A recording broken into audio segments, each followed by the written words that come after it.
Pregnant অবস্থায় যে তোমরা প্রথমে যে গানটা দেখালে আমার নাম মিস বুবলি, তখনও কিন্তু আমি প্রেগনেন্ট অবস্থায় শুটিং হ্যালো বন্ধুরা, করেছি। আজকের এই ভিডিওতে বুবলির মুখ থেকে শুনতে পারবেন। বুবলি বললেন যে আমি প্রেগনেন্ট অবস্থায়ও সিনেমা করেছি এবং গান করেছি, এবং এখন সাকিবের সাথে কিরকম সম্পর্ক যাচ্ছে বুবলির এবং শেহজাদের, সেই বিস্তারিত আজকের এই ভিডিওতে শুনতে পারবেন। তাই ভিডিওটি সম্পূর্ণ দেখার রিকোয়েস্ট থাকলো, ভিডিওটি দেখতে থাকুন। এবং হয়তো অনেকেই ভাববে যে প্রেগনেন্ট অবস্থায় শুটিং করেছে, এটা নিয়ে অনেক ধরনের কমিটমেন্ট। কথা বলে অনেকে। এটা কিন্তু শুধুমাত্র আমি একা না, কমিটমেন্টের জায়গাটা থেকে যেটা হয়, আমরা আলিয়া ভাটকেও কিন্তু দেখেছি কিছুদিন আগে, উনি শুটিং করছিলেন।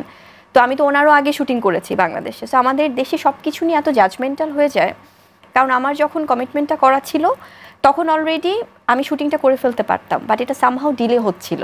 তো ডিলে হওয়ার পরে যখন আমার ফিজিক্যাল অবয়বের সেই পরিবর্তন চেঞ্জেসটা আসলো। হ্যাঁ। তখন বোঝা গেছে। এবং আমি তো আমার ডেফিনেটলি আমার ব্যক্তি লাইফটাও যেমন ইম্পর্টেন্ট, তেমনি যখন আমি একটা এত বড় একটা টিমের সাথে আমার কমিটমেন্ট করা, সেটাও তো আমাকে ফুলফিল। শাকিব খানের সাথে বুবলি কিংবা শেহজাদের সম্পর্কটা কোন জায়গায়?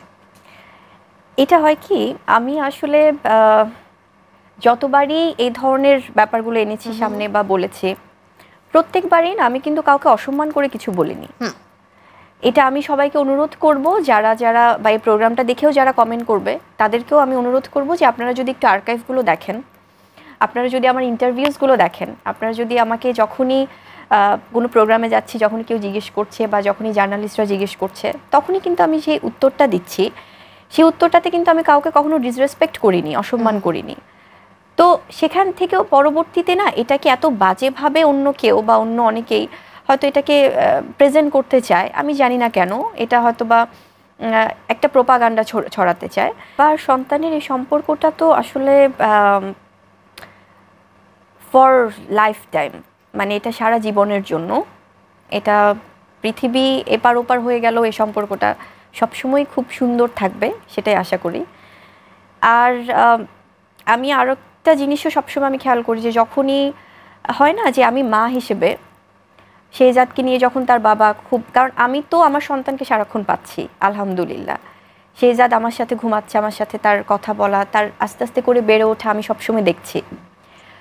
তো যখন বাবার সাথে দেখা হচ্ছে বা যখন বাবার সাথে সেই সুন্দর সময়গুলো, তো এটা তো আমিও চাই যে শেহজাদ বড় হয়ে এই স্মৃতিগুলো দেখুক। হয়তো বাবারা, আমি জানি না, বাবারা তো ডেফিনেটলি সন্তানদের জন্য অনেক পজিটিভ থাকে, তারপরেও তো সবসময় আমি চাই যে স্পেশাল মোমেন্টগুলো মার সাথে যেমন ও স্পেন্ড করছে, পার করছে, তেমনি বাবার সাথে বা ওর দাদা দাদুর সাথে ওই সময়গুলো আমি চাই যে একটু সুন্দর মেমোরি হয়ে থাকুক। বাবার সাথে দাদা দাদির সাথে সম্পর্ক ভালো। হ্যাঁ হ্যাঁ, তো সেখান থেকে আমি ওই জিনিসগুলো নিয়েও হয়তো বা অনেকে অন্যভাবেই করতে চাই। তো আমার কাছে মনে হয় যে মা, বাবা বা শেহজাদ, আমরা যখন সময়টা স্পেন্ড করছি বা যখন তার পরিবারের সাথে শেহজাদের দেখা হচ্ছে, আমরা তো প্রত্যেকেই চাইবো যে একটা সন্তান খুব সুন্দর পরিবেশ